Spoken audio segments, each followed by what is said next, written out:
শিকার অবস্থার মধ্যে রয়েছে। আপনি স্বাভাবিক সাংগঠনিক কার্যক্রম পরিচালনা করার মতো বাস্তবতা বাংলাদেশে কিন্তু নেই। আপনি জানেন যে ইতিমধ্যেই এই অবৈধ অগণতান্ত্রিক অসাংবিধানিক সরকার এক ধরনের নিষেধাজ্ঞা আরোপ করেছে। যারা কর্মকাণ্ড পরিচালনা করছে তাদেরকে গ্রেপ্তারের আওতায় নিয়ে আসছে, এবং এই অবৈধ সরকারের প্রধান ডক্টর ইউনূসের কিশোর গ্যাং তারা এক ধরনের গোটা দেশব্যাপী তারা এক ধরনের কর্মকাণ্ড পরিচালনা করছে, মানুষের জন্য জীবনহানিকর। ইতিমধ্যে অনেকে মৃত্যুবরণ করেছে। তো সার্বিক এই পারিপার্শ্বিক অবস্থা কিন্তু বিরাজ করছে বাংলাদেশে। জি, এরকমই পারিপার্শ্বিক অবস্থা তখন আসলে বিএনপির মুখ থেকে আমরা শুনতাম।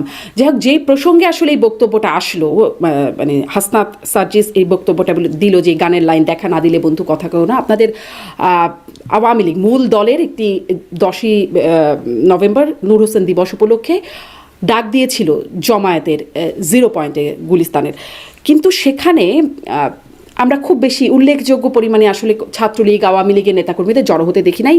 এটাকে বলা হচ্ছে, অনেকে এইভাবে বলছেন যে 0 পয়েন্টে 0 পারফরমেন্স দেখালো আওয়ামী লীগ। এরকমটি কেন হলো? প্রথম কথা হচ্ছে যে এই কর্মসূচি পালন করার জন্য ছাত্রলীগের অনেক নেতাকর্মী, বাংলাদেশ আওয়ামী লীগের বিভিন্ন নেতা কর্মী অংশগ্রহণ করার জন্য সেখানে গেছে, বিক্ষিপ্তভাবে মিছিল করেছে, নানা জায়গায় সমবেত হয়েছে। সবখানেই কিন্তু পুলিশ তল্লাশি ছিল, সবখানেই তারা ফোন চেক করেছে, মোবাইল চেক করেছে, আইন শৃঙ্খলা রক্ষাকারী বাহিনীকে তারা ব্যবহার করার চেষ্টা করেছে, এবং জোরপূর্বক একটি দেশে একটি গণতান্ত্রিক রাজনৈতিক দলের সমাবেশ করার যে অধিকার রয়েছে সেটির আলোকে বাংলাদেশ আওয়ামী লীগ পূর্ব ঘোষিত কর্মসূচি ছিল, সেই জায়গাটি বেদখল করে তারা নিজেদের কর্মসূচি তারা বাস্তবায়ন করেছে। এবং আমরা মনে করি যে এটি আমাদের গণতন্ত্র পুনরুদ্ধারের যে আন্দোলন, সে আন্দোলনের একটি যাত্রা ছিল। সেখানে নেতাকর্মীরা প্রতিরোধ গড়ে তুলেছে বলে আমরা মনে করি, এবং গোটা বাংলাদেশের মানুষের সামনেই কিন্তু এই ফ্যাসিস্ট সরকারের মুখোশ উন্মোচিত হয়েছে। জি, আপনারা প্রতিরোধ গড়ে তুলেছেন বলছে, সেই প্রতিরোধের প্রসঙ্গে আসে। আপনি বলছিলেন যে কিভাবে আপনাদেরকে আটকানো হয়েছে, মোবাইল ফোন চেক করা হয়েছে। আপনাদের কি মনে পড়ে যে 2022-এর 10ই ডিসেম্বর বিএনপির একটা বড় সমাবেশ করার কথা ছিল এবং হয়েওছে, তখন ঠিক একই রকমভাবে পুলিশ এবং পুলিশের সাথে মিলে ছাত্রলীগের নেতাকর্মীরা তখন ঢাকায় আগত মানুষদের মোবাইল ফোন চেক করেছে। সবগুলো গণমাধ্যমে এই খবরগুলো আমরা দেখেছি। তখন ওইটা প্রশ্ন উঠেছে, ছাত্রলীগ কোন ম্যান্ডেটে বা কোন ক্ষমতা বলে সাধারণ মানুষের মোবাইল চেক করে? একই রকম বাস্তবতা এখন কি আপনাদের দিকে বুমেরাং হয়ে আসছে কিনা? বাংলাদেশ আওয়ামী লীগ সরকার পরিচালনা করার সময় বা আমাদের বিশ্ববিদ্যালয় ক্যাম্পাসগুলোতে অভ্যন্তরে ছাত্র রাজনীতি হোক বা সার্বিকভাবে জাতীয় রাজনীতির পরিমণ্ডল হোক, সবখানেই তো সমাবেশ করা যায়নি। এই ধরনের রেকর্ড খুব আছে বলে আমি মনে করি না। সমাবেশ সবাই করতে পেরেছে। আমাদের বাংলাদেশের বিদ্যমান রাজনৈতিক বাস্তবতায় অপ্রীতিকর ঘটনা ঘটেছে, অনাকাঙ্ক্ষিত ঘটনা ঘটেছে, কিন্তু সবাই যার যার মতামত প্রকাশ করেছে, সংগঠিত হয়েছে। বিএনপি রাজনৈতিক দল হিসেবে তাদের মতামত তুলে ধরেছে। বিশ্ববিদ্যালয় ক্যাম্পাসগুলোতে ছাত্র সংগঠনগুলো তাদের ক্রিয়াশীল ভূমিকা পালন করেছে। সংসদীয় রাজনীতি, রাজপথের রাজনীতি দুটোই তো চলমান ছিল। আর আজকে কি সেই বাস্তবতা রয়েছে যেখানে এক ধরনের সমাবেশ করার সুযোগ, তাদের মতামত প্রকাশ করার সুযোগ, কিংবা এই ফ্যাসিস্ট সরকারের বয়ানের বাইরে গিয়ে নিজস্ব মতামত বলার সুযোগ, সেই বাস্তবতা তো বাংলাদেশে নেই, বরং দুটোর মধ্যে আকাশ পাতাল ফারাক বলে মনে করি। আপনি মনে করছেন আকাশ পাতাল ফারাক, কিন্তু যারা সেই সময় আসলে সেটা ফেস করেছে তারা আসলে আকাশ পাতাল মনে করছেন কিনা এটা হয়তো আমি তাদেরকে জিজ্ঞাসা করবো কখনো। আপনি বলছিলেন যে আসলে প্রতিরোধ গড়ে তুলেছে, আমি বলছিলাম যে, এবং আমি না, এবং সবগুলো গণমাধ্যম আপনি যদি দেখেন যে খুব বেশি উপস্থিতি দেখার মতো হয়নি। হ্যাঁ, সেখানে আওয়ামী লীগ বা ছাত্রলীগ যারা নেতাকর্মী সন্দেহ করা হয়েছে বা আওয়ামী লীগের যারা ছিল তাদেরকে নানান রকম মারধরের শিকার হতে হয়েছে, সেটি আমরা দেখেছি। কিন্তু এই যে আপনারা ডাক দিয়ে নেতাদের কেউ নাই, শুধু কর্মীদের উপর ভর করে নেতারা মানে সব পালিয়ে থাকলেন, এই বিষয়টা কর্মীদের কাছে বিষয়টা কেমন? কর্মীরাই যুগে যুগে ছাত্রলীগকে আওয়ামী লীগকে নেতৃত্ব দিয়েছে। আপনি যেটি বলছেন যেটি এক ধরনের সাংগঠনিক শূন্যতা কিনা, কিংবা রাজনৈতিক যে স্ট্রাকচার রয়েছে সেটির প্রত্যাশিত রিফ্লেকশন ঘটছে কিনা, দেখুন 5 আগস্ট পরবর্তী বাস্তবতায় তো আমাদের বাংলাদেশে আমি যেটি বলছিলাম যে সাংবিধানিক অধিকার হোক, মৌলিক মানবাধিকার হোক, নিজের জীবন নিয়ে চলার বাস্তবতা হোক, সেটি কিন্তু নেই। তো স্বাভাবিকভাবেই ধাপে ধাপে একটি রাজনৈতিক দল একটি অগণতান্ত্রিক ফ্যাসিস্ট সরকারের বিরুদ্ধে আন্দোলন গড়ে তোলে। তো আমরা প্রথম ধাপগুলো অতিক্রম করছি। নেতৃত্বের সংযোগ তো অবশ্যই রয়েছে, এবং সেটির মাধ্যমে তো এই কর্মকাণ্ডগুলো পরিচালিত হচ্ছে, কোনো না কোনো ভাবে, কোনো না কোনো পর্যায়ে তো এটি সংগঠিত হচ্ছে, এবং সেটির আলোকেই তো আমাদের এই কর্মসূচিগুলো সাফল্যমণ্ডিত হচ্ছে। একই সঙ্গে আমরা এটিও দৃঢ়ভাবে বিশ্বাস করি যে আমাদের গোটা বাংলাদেশে গ্রামে গঞ্জে মফস্বলে যেসব নেতাকর্মীরা রয়েছে তারা, আমরা সবসময় বলেছি, তারাই সংগঠনের প্রাণ, তারাই সংগঠনের মূল নেতৃত্ব দেয় এবং তারাই সংগঠনের পথ নির্দেশ করে। যে সাংগঠনিক যে ধারাবাহিকতার ক্ষেত্রে বা সাংগঠনিক কাঠামোর ক্ষেত্রে যে শূন্যতা রয়েছে বলে বাহিরে দৃশ্যমান হচ্ছে, সেটিও ক্রমান্বয়ে কেটে যাবে বলছেন। নেতৃত্বের সংযোগ তো নিশ্চয়ই আছে, আপনি বলছেন। সেই নেতৃত্বের সংযোগের জায়গায় একটু জানতে চাই। আমরা দেখেছি যে সাবেক প্রধানমন্ত্রী আপনাদের দলের নেত্রী শেখ হাসিনা, তার কিছু ফোন আলাপ ফাঁস হচ্ছে এবং সেই ফোন আলাপের মধ্যেও এই সংযোগের জায়গাটা আমরা দেখেছি। যাই হোক, আমি সেই সংযোগের জায়গাটি কিন্তু পরে আসি। প্রথমে একটু যেটি মানে আপনার কাছ থেকে জানতে চাই, স্পষ্ট হতে চাই যে তার যে ফোন আলাপগুলো লিক হচ্ছে, এগুলো কি আসলে লিক হচ্ছে, অনুচিতভাবে কেউ লিক করে দিচ্ছে, বিষয়টা কি এরকম, নাকি আসলে শেখ হাসিনা নিজেই লিক করছেন বা চাচ্ছেন বলেই লিক হচ্ছে, নাকি এআই দিয়ে? আপনারা আসলে কি জানেন? দেখুন, এটি তো এক একটি ক্ষেত্রে এক এক রকম কেস, এবং আমরা কিন্তু ইতিমধ্যেই দেখেছি, বিশেষ করে আর্টিফিশিয়াল ইন্টেলিজেন্স ব্যবহার করে কোন ধরনের অডিও রেকর্ড তারা তৈরি করবে। এই সরকারের নিজস্ব প্রয়োজনই, অবৈধ সরকার নিজস্ব প্রয়োজনই কিন্তু বিভিন্ন ধরনের অডিও রেকর্ড ছড়ানো, বিভিন্ন ধরনের গুজব ছড়ানো, মানুষের জনমতকে বিভ্রান্ত করা ঘটাচ্ছে, যে কারণে তারাই আসলে বলতে পারবে যে তারা কোন উদ্দেশ্য করছে, কেন করছে, সেটি তারাই বলতে পারবে। কে করছে? দেখুন, আমরা কিন্তু স্পষ্ট করে বলছি যে এটি বিশেষ করে আর্টিফিশিয়াল ইন্টেলিজেন্সের ব্যবহার, জনমতকে বিভ্রান্ত করা, গুজব ছড়ানো এবং এক ধরনের তথ্য সন্ত্রাসের আশ্রয় গ্রহণ করা, এগুলো এবং যে একটি রাজনৈতিক যখন কর্মসূচি ঘোষণা করা হয় সেটিকে ব্যাহত করার জন্য বা সেটি সম্পর্কে বিভ্রান্তি ছড়ানোর জন্য এই অবৈধ সরকারি বিভিন্ন তাহলে কি আপনি নিশ্চিত বা আপনারা নিশ্চিত যেটা শেখ হাসিনার ফোনালাপ নয়?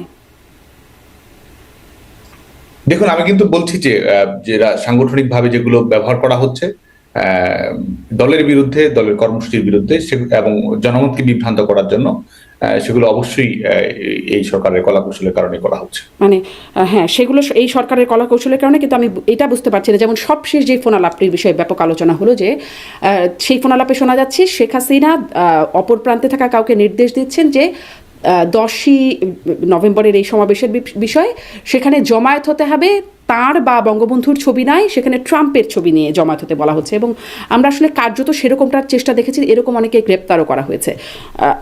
এগুলো কি আসলে ভুল বার্তা আসছে বা এগুলো সরকারের কৌশল? এটা শেখ হাসিনার ফোনালাপ না? এটি নিয়ে কিন্তু ইতিমধ্যে একটি ব্যাখ্যা দেওয়া হয়েছে বাংলাদেশ আওয়ামী লীগের অফিসিয়াল পেজ থেকে। এটি নিয়ে ইতিমধ্যেই ব্যাখ্যা দেওয়া হয়েছে, এটি যে বিভ্রান্ত, এটি যে গুজব ছড়ানোর জন্য, এটি কিন্তু ইতিমধ্যেই ব্যাখ্যা দেওয়া হয়েছে। আচ্ছা, এটা বিভ্রান্ত, এটা গুজব ছড়ানো, আপনার বক্তব্য থেকে এটা স্পষ্ট হচ্ছে যে আপনারা তাই মনে করছেন। আপনার কাছে একটু এটি জানতে চাই যে আপনি এটি কি বলবেন যে আপনি এখন কোথায় আছেন? এটি আমি শুরুতেই বলেছি যে এখানে নিরাপত্তাজনিত বাস্তবতা আমাদের, সেটির কারণে এটি প্রকাশ্যে বলার সুযোগ নেই। আচ্ছা, আপনি বলতে চাচ্ছেন না। এরকমটা বলা হয়েছে যে মানে 5ই আগস্টের পরে বা 5ই আগস্টের ওই সময়টাতে আপনি আসলে সিলেট সীমান্ত দিয়ে বোরকা পরে পালিয়ে গেছেন, বোরকা সাদ্দাম বলেও অনেকে বলছে। এই বিষয়টা থেকে আপনি কোনো প্রতিক্রিয়া দিবেন? না, এটি সঠিক নয়। এই বিষয়টা ঠিক না বলে বলছেন। এই আন্দোলনের মানে মানুষের মনে, যে দেশে থাকা নেতাকর্মীদের মধ্যে এই প্রশ্নটি খুব জাগে যে যখন আপনারা আসলে নেতারা সবাই, যেটা আমি একটুখানি প্রশ্নের ধাঁচে আগের বারেও বলছিলাম, আপনারা নেতারা, শীর্ষ নেতারা সবাই দেশ ছেড়ে চলে গেলেন নিজেদের নিরাপত্তার স্বার্থে। এখনও বলছে নিরাপত্তার স্বার্থে কোথায় আছে সেটা বলবেন না। আপনাদের কর্মীরা যে দেশে আছে তাদের জন্য কি আপনারা মানে সেই অনুভবটা করেন?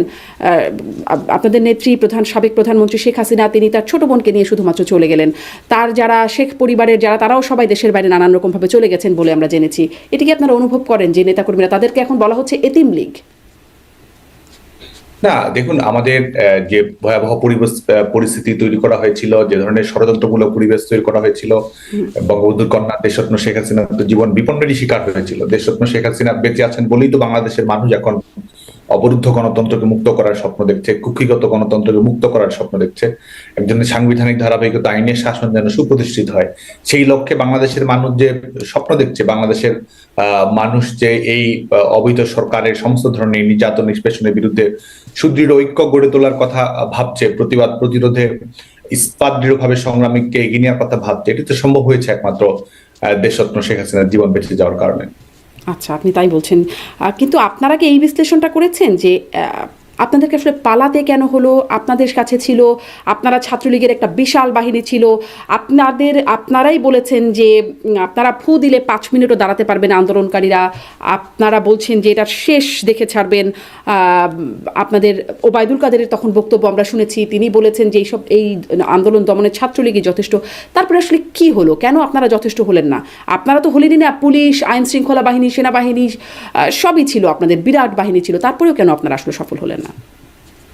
প্রথম কথা হচ্ছে যে এই আন্দোলনটি একটি ইস্যুভিত্তিক আন্দোলন ছিল, যে বিষয়ে আমরা সবসময় কথা বলেছি, কোটা ইস্যু, যেখানে শিক্ষার্থীরা কোটা সংস্কার, কোটা সমস্যার সমাধান চেয়েছে, এবং যেই সমস্যার সমাধান আসলে আওয়ামী লীগ সরকারের 2018 সালে সরকারের প্রজ্ঞাপনের মাধ্যমে নিশ্চিত করেছিল কোটা ব্যবস্থা বিলুপ্তির মাধ্যমে।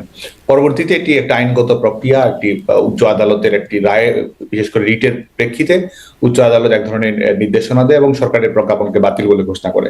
সেই প্রেক্ষিতে সরকার পক্ষই কিন্তু আন্দোলনকারীদের সঙ্গেই ছিল, সরকার পক্ষে আদালতে লড়েছে। বাংলাদেশ ছাত্রলীগের সাংগঠনিক অবস্থান সেটি হচ্ছে যে আমরা সুস্পষ্ট হয়ে বলেছি, কোটা সংস্কারের দাবিতে আমরা ঐক্যবদ্ধ ছিলাম, কোটা সংস্কারের দাবিতে আমরা মিছিল করেছি, মিটিং করেছি। কোটা সংস্কার ইস্যুকে কেন্দ্র করে বাংলাদেশের সংশ্লিষ্ট সকল মন্ত্রণালয়ের কাছে আমরা বক্তব্য তুলে ধরেছি, সেটা আইন মন্ত্রণালয় হোক, জনপ্রশাসন মন্ত্রণালয় হোক, সেটা অ্যাটর্নি জেনারেলের অফিস হোক।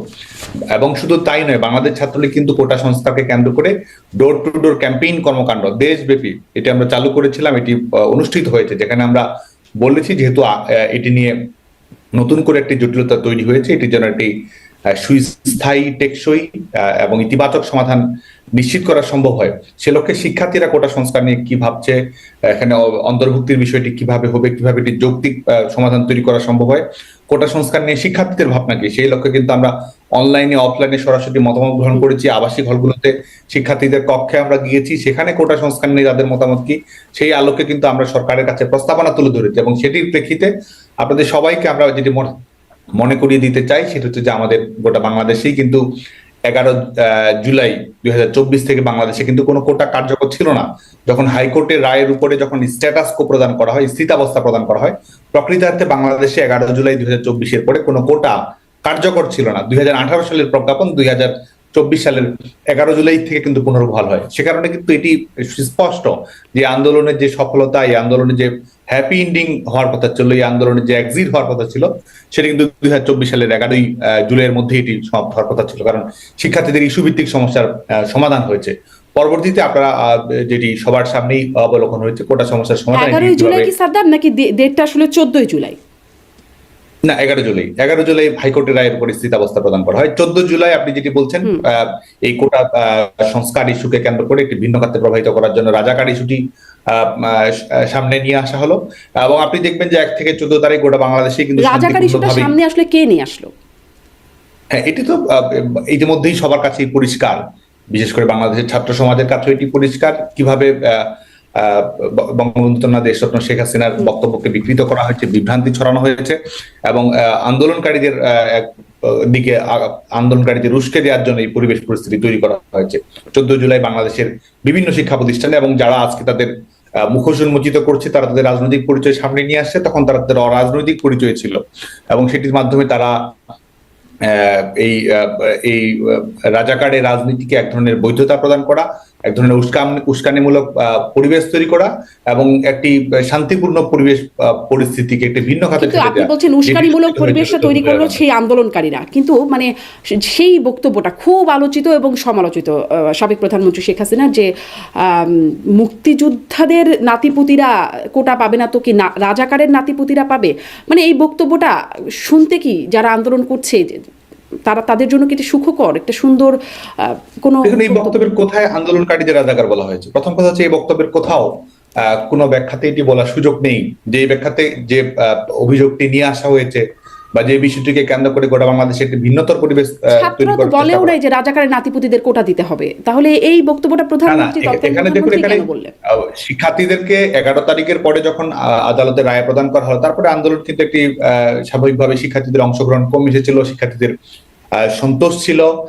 এরপরে এই ইস্যুটিকে ব্যবহার করে এক ধরনের, এটি তো স্বাভাবিকভাবে এক ধরনের তথ্য বিকৃতি, সেটির মাধ্যমে শিক্ষার্থীদের রাজাকার বলা হয়েছে। এই বক্তব্য ব্যাপকভাবে প্রচারণা, কিন্তু শেখ হাসিনা তো এটি বলেছিলেন, তাই না সাদ্দাম? এটি তো বলেছিলেন যে মুক্তিযোদ্ধাদের নাতিপুতিরা কোটা পাবে না তো কি রাজাকারের নাতিপুতিরা পাবে, এই বক্তব্যটি তো শেখ হাসিনার।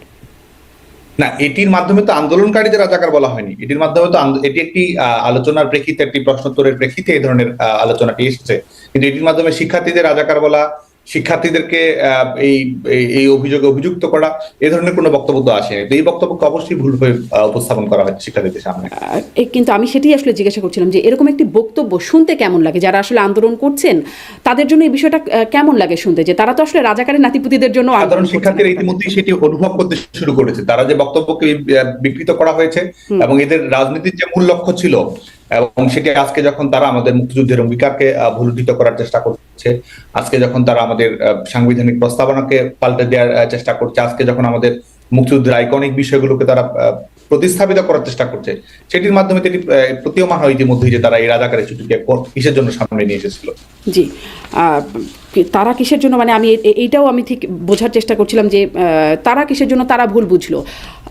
শেখ হাসিনা কেন রাজাকারের প্রসঙ্গটি আনলেন, শেখ হাসিনার এই বক্তব্যে আসলে যারা আন্দোলনকারী তাদের অনুভূতিতে কীভাবে আঘাত আনে, সেটি কি আপনারা কখনো বুঝবার চেষ্টা করেছেন কিনা? আমরা একটা সময় দেখেছিলাম যে আলোচনার জন্য ডাকা হয়েছিল শিক্ষার্থীদের, কিন্তু আপনি কি মনে করেন না যে এটা আসলে খুব অনেক দেরি হয়ে গেছে, ততক্ষণে অনেকটা জল গড়িয়ে গেছে? শিক্ষার্থীরা কিন্তু আপনি জানেন যে আলোচনার যে প্রস্তাবনাটির কথা আপনি বলছেন, কিন্তু ধারাবাহিকভাবে অভ্যন্তরে হোক, পরোক্ষভাবে হোক, সেটি কিন্তু সেই প্রচেষ্টাটি সবসময় ছিল। বিশেষ করে যখন যারা দায়িত্বপ্রাপ্ত ছিলেন এই বিষয়ে শিক্ষার্থীদের সঙ্গে কথা বলার জন্য, কোর্টের রায় ঘোষিত হওয়ার আগে এবং পরে, তখন থেকে কিন্তু শিক্ষার্থীদের আলাপ আলোচনার মাধ্যমে এটির সমাধান এবং যেটির জন্য বিভিন্ন ধরনের প্রস্তাবনা, সেটি কিন্তু শিক্ষার্থীদের কাছে সবসময় প্রেরণ করা হয়েছে। না, তখন যদি আলোচনা হতো, শিক্ষার্থীরা যদি কথা বলতো, তাহলে তো আসলে এত দূর গড়াতো না। তখন তো কোনো আলোচনা ছিল না আসলে এই পর্যন্ত। তারপরে গিয়ে আমরা দেখেছি আইনমন্ত্রী আলোচনার জন্য প্রস্তাবনা দিচ্ছে, কিন্তু 9 তারিখ ছাত্রলীগের সাথে সংঘাত হয়ে গেল তার ওই আন্দোলন চলার একটা ঘটনা প্রবাহের মধ্যে। আমরা সেটি ক্যামেরার ফুটেজ বা পত্রিকার ফুটেজ সেগুলো আছে, আসলে দেখেছি আমরা। কেন ছাত্রলীগ এরকম আক্রমণাত্মক ভূমিকায় গেল? না, 9 তারিখে কোনো ধরনের আক্রমণের ঘটনা ঘটেনি। আপনি কি মানে সবগুলো পত্রিকার ফুটেজগুলো দেখেছেন গণমাধ্যমে? আমি একদম বিবিসির খবর দেখে বলছি যে আসলে কোন কোন দিন কি কি হচ্ছে সেই ঘটনা প্রবাহগুলো। আচ্ছা, ছাত্রলীগ কেন আক্রমণমুখী হয়ে উঠতো বা আক্রমণাত্মক হয়ে উঠতো শিক্ষার্থীদের উপর? কেন বললেন যে দমন করার জন্য ছাত্রলীগে যথেষ্ট, মানে তাদের দমন করার জন্য কেন আপনারা নেমে গেলেন? দেখুন, আপনি তথ্যের একটু ভুল হচ্ছে। বাংলাদেশের এই কোটা সংস্কার ইস্যুকে কেন্দ্র করে আন্দোলনের সূচনা হয় 1 জুলাই থেকে, এবং 1 জুলাইয়ের পর থেকে ধারাবাহিকভাবে এটি হয়েছে, এবং 14 জুলাই পর্যন্ত বাংলাদেশের কোথাও কোনো অপ্রীতিকর ঘটনা ঘটেনি। 11 জুলাই কোটা সমস্যার একটি তাৎক্ষণিক সমাধান যেটি সম্ভব ছিল, সেটি কিন্তু সম্ভব হয়েছে। প্রথমবারের মতো সংঘাতের ঘটনা ঘটে 15 জুলাই 2024, এবং আপনি জানেন যে 15 জুলাই বাংলাদেশ ছাত্রলীগের কর্মসূচি ছিল বিকেল 3টায়, এবং যাদের সঙ্গে সংঘাত জড়িয়েছে পরবর্তীতে এবং যারা সংঘাতের সূচনা করেছে, তারা তাদের সেদিন কিন্তু কোনো কর্মসূচি ছিল না। ভোরবেলা অকস্মাৎ ভাবে তারা কর্মসূচি ঘোষণা করে যে দুপুর 12টার দিকে তারা কর্মসূচি পালন করবে।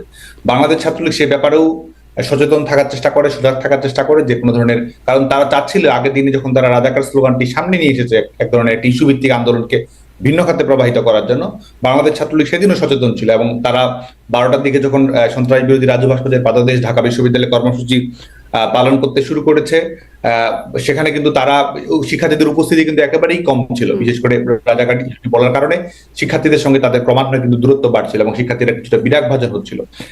এবং সেই কর্মসূচি, তারা তাদের কর্মসূচি শেষ করার পরে বাংলাদেশ ছাত্রলীগ সন্ত্রাস বিরোধী রাজ্য ভাস্কর্য বিকেল 3টা কর্মসূচি পালন করবে, এটি কিন্তু স্বাভাবিক একটি প্রক্রিয়া। এবং আপনি একটি কর্মসূচি ঘোষণা করেছেন, আপনার একটি নির্দিষ্ট স্থানে আপনি কর্মসূচি দিয়েছেন, কর্মসূচি শেষ করে আপনি পরবর্তী দিনের কর্মসূচি কি হতে পারে না হতে পারে সেটি আপনি ঘোষণা করবেন, এটি কিন্তু স্বাভাবিক একটি প্রক্রিয়া। তো আমরা কিন্তু দীর্ঘ সময় ধরে অপেক্ষা করেছিলাম যে এই যারা তাৎক্ষণিকভাবে কর্মসূচি ডেকেছে কিংবা একটি পরিস্থিতি তৈরি করার জন্য যারা কর্মসূচি ডেকেছে, তারা সংশ্লিষ্ট স্থানটি ত্যাগ করবে এবং বাংলাদেশ ছাত্রলীগ নিজস্ব কর্মসূচি পালন করবে। কোথাও যেন কোনো ধরনের অনাকাঙ্ক্ষিত ঘটনা না ঘটে, তাদের উস্কানিমূলক কর্মকাণ্ডে যেন বাংলাদেশ ছাত্রলীগ পা না দেয়, সে ব্যাপারে কিন্তু বাংলাদেশ ছাত্রলীগ সচেতন ভূমিকা পালন করার চেষ্টা করেছে। পরবর্তীতে কি হলো, এটি কিন্তু আমাদের বক্তব্য না। আপনি সেদিনের প্রথম আলোর যদি আপনি পত্রিকা দেখেন, আমরা প্রথম আলোর পত্রিকাটা আমি 16 জুলাই পাঠ করেছিলাম, যদিও পরবর্তীতে সেটি এডিট করে দেওয়া হয়। সেখানে এবং লাইভ রয়েছে অনেকগুলো পত্রিকার। 15 তারিখে সন্ত্রাস বিরোধী রাজু ভাস্কর্যের পাদদেশে কর্মসূচি 3:30 যখন বেজেছে, 3:30 4টা, তখন তারা সেখান থেকে রাজু ভাস্কর্য থেকে, আপনি জানেন আমাদের ঢাকা বিশ্ববিদ্যালয়ের আবাসিক হলগুলোর অভিমুখে তারা যাত্রা শুরু করে। আমাদের বিজয় একাত্তর হল, বঙ্গবন্ধু হল, মুক্তিযোদ্ধা হল, কবি জসিমউদ্দিন হল প্রাঙ্গণে তারা রওনা দেয়। এবং যখন তারা রওনা দেয় সেই সন্ত্রাস বিরোধী রাজু ভাস্কর্য, তখন কিন্তু তারা দেশীয় অস্ত্র শস্ত্র, লাঠি ছোটা অনেক কিছু নিয়ে কিন্তু তারা সেদিন হলগুলোর অভিমুখে রওনা দিয়েছিল। এবং সেখানে তারা হলগুলোতে গিয়ে তারা ভাঙচুর করে, হলগুলোতে গিয়ে তারা নিরাপত্তারক্ষী, সাধারণ শিক্ষার্থী এবং ছাত্রলীগের যেসব কর্মী তারা সেদিন বাংলাদেশ ছাত্রলীগের কর্মসূচিতে আসার জন্য প্রস্তুতি গ্রহণ করছিল, এবং তাদেরকেও কিন্তু মারধর গ্রহণ করা হয়। বিজয় একাত্তর হলে প্রথম ঘটনা ঘটে, বিজয় একাত্তর হলে ছাত্রলীগের কর্মীরা আক্রমণের শিকার হয়। এটি হচ্ছে 15 জুলাইয়ের ঘটনা। শুধু তাই নয়, এলোপাতাড়ি ভাবে 15 জুলাই আপনারা আক্রমণের শিকার হলেন, তারপরে 16 জুলাই আপনাদের কর্মকাণ্ডের সমালোচনা করে আপনাদের দলের 124 জন মানে ছাত্রলীগের 124 জন বিভিন্ন বিশ্ববিদ্যালয় তারা পদত্যাগ করলো আপনাদের মানে আক্রমণাত্মক ভূমিকার সমালোচনায়। আমি শেষ করছিলাম 15 জুলাইয়ের ঘটনা প্রবাহ। স্বাভাবিকভাবেই যখন আপনি এক ধরনের উস্কানিমূলক ঘটনা ঘটাবেন, স্বাভাবিকভাবে একটি সংগঠন যখন আক্রমণের শিকার হবে, এবং বেধড়ক মারধরের শিকার হয়েছিল, আপনি ইউটিউবে সার্চ দিলেই সেটি পাবেন, নিউজ লিঙ্কগুলোতে সেটি পাবেন, বাংলাদেশ ছাত্রলীগের কর্মীরা বিজয় একাত্তর হলে কিভাবে আক্রমণের শিকার হয়েছিল। এবং যখন এই ধরনের ঘটনাগুলো ঘটছিল, আমরা কিন্তু সুস্পষ্ট হয়ে বুঝতে পারছিলাম যে এক ধরনের পরিস্থিতিগত সুযোগ নেওয়ার জন্য, এক ধরনের উস্কানিমূলক পরিবেশ সৃষ্টি করার জন্য তারা সেটি করার চেষ্টা করছে। বাংলাদেশ ছাত্রলীগ সেদিনও সংঘর্ষ এড়িয়ে যাওয়ার জন্য চেষ্টা করেছে, এবং তারা যখন শুধুমাত্র তাই নয়, পরবর্তীতে টিএসসি তে গিয়ে মাইকিং করে শিক্ষার্থীদেরকে সেখানে নিয়ে আসার, তৈরি করার চেষ্টা করে। আপনি দেখুন, সেখানে তো বিজয় একাত্তর হল বা বঙ্গবন্ধু হল কিংবা মুক্তিযোদ্ধা হলে যাওয়ার তো কোনো প্রশ্নই ছিল না, সেটি তাদের কোনো ঘোষিত কর্মসূচিই ছিল না। তারা উস্কানিমূলক কথাবার্তা বলেছে, জোরপূর্বক আক্রমণ করেছে, এবং পরবর্তীতে আমরা দেখতে পাই যে সেটিকে কেন্দ্র করে গোটা বাংলাদেশে তারা এই আন্দোলনকে এক ধরনের সহিংসতার দিকে তারা ঠেলে দিয়েছে। জি, আপনি ভিডিও ফুটেজগুলোর কথা বলছেন, আমরা আসলে ঠিক উল্টা ভিডিও ফুটেজগুলো দেখেছি, এবং তার প্রেক্ষিতে জিজ্ঞাসা করছিলাম আপনাদের নেতাকর্মীরা 16 জুলাই 124 জন পদত্যাগ করেছিল, মানে ফেসবুকে স্ট্যাটাস দিয়ে জানিয়েছিল যে তারা ছাত্রলীগের কর্মকাণ্ডের সাথে নাই, তারা এই কর্মকাণ্ডকে বর্বরচিত বলে মন্তব্য করছে। আপনারা এটি সঠিক নয়। এই ব্যাপারে বাংলাদেশ ছাত্রলীগের পক্ষ থেকে আমরা কিন্তু বিবৃতি দিয়েছিলাম। কিছু ঘটনা ঘটেছে আপনি যেটি বলছেন, বাংলাদেশ ছাত্রলীগের পক্ষ থেকে আমরা কিন্তু এটি পরিষ্কার করেছিলাম। 16 জুলাই আমরা পরিষ্কার করেছিলাম যে এ ধরনের কোনো ঘটনা ঘটেনি। অল্প কিছু, আপনি যেটি বলছেন সংখ্যার কথা, সেটি কিছু মাত্রায় ঘটেছে। একটি ছাত্র সংগঠন একদম নাম ধরে এবং তাদের কি স্ট্যাটাস, সেই বক্তব্যগুলোও এসেছে, আপনি যদিও অস্বীকার করছেন। মানে আপনি বলছেন আপনি সচেতন বা আপনারা সচেতন ছিলেন। সেদিন কিছুদিন আগে সাবেক পররাষ্ট্রমন্ত্রী এবং সাবেক তথ্যমন্ত্রী ডক্টর হাসান মাহমুদের একটি সাক্ষাৎকার একটি টেলিভিশন চ্যানেলে আমরা দেখেছি। সেখানে তিনি বলছেন যে এটি 5ই আগস্টের এই ঘটনাটা একটা ষড়যন্ত্রের অংশ, দেশীয় আন্তর্জাতিক, এবং তারা এই ষড়যন্ত্র সম্পর্কে, মানে আপনারা এই ষড়যন্ত্র সম্পর্কে ওয়াকিবহাল ছিলেন। আপনিও বলছেন যে আপনারা সচেতন ছিলেন। এত সচেতন বা ষড়যন্ত্র সম্পর্কে জানা সবকিছু সত্ত্বেও কখন গিয়ে আসলে এই বিষয়টাতে আপনাদের পালাতে বাধ্য হলেন আপনারা? কখন গিয়ে পরিস্থিতি এমন হয়ে গেল, ঠিক কোন মুহূর্ত থেকে? আমরা শুরু থেকেই যেটি বলছি যে কোটা ইস্যুর একটি শান্তিপূর্ণ সমাধান, ইস্যু ভিত্তিক সমাধান, এবং শিক্ষার্থীদেরকে কেউ যেন ব্যবহার না করতে পারে, সে লক্ষ্যে কিন্তু বাংলাদেশ ছাত্রলীগ এবং সরকার আন্তরিকতার সঙ্গে ভূমিকা পালন করার চেষ্টা করছে। আপনি দেখবেন 16 তারিখে, 15 তারিখে এই সহিংসতামূলক, 14 তারিখে এই ধরনের উস্কানিমূলক স্লোগান, 15 তারিখে এক ধরনের সহিংসতামূলক পরিস্থিতির সূচনা, এবং পরবর্তীতে আমরা দেখতে পাই যে 16 তারিখ থেকে শুরু করে ধারাবাহিকভাবে দেশীয় অস্ত্রশস্ত্র নিয়ে অবস্থান করা, প্রশিক্ষিত ক্যাডারদেরকে ব্যবহার করা, এবং যারা বিভিন্ন মৌলবাদী সংগঠন, ধর্মান্ধ সংগঠনের সঙ্গে সম্পৃক্ত রয়েছে তাদেরকে লেলিয়ে দেয়া, এবং সেটির মাধ্যমে আইন শৃঙ্খলা রক্ষাকারী বাহিনীর উপরে আক্রমণ করা, এবং এক ধরনের লাশের রাজনীতি কায়েম করা, এবং সেই লাশের দায় সরকারের উপর চাপিয়ে দেয়া।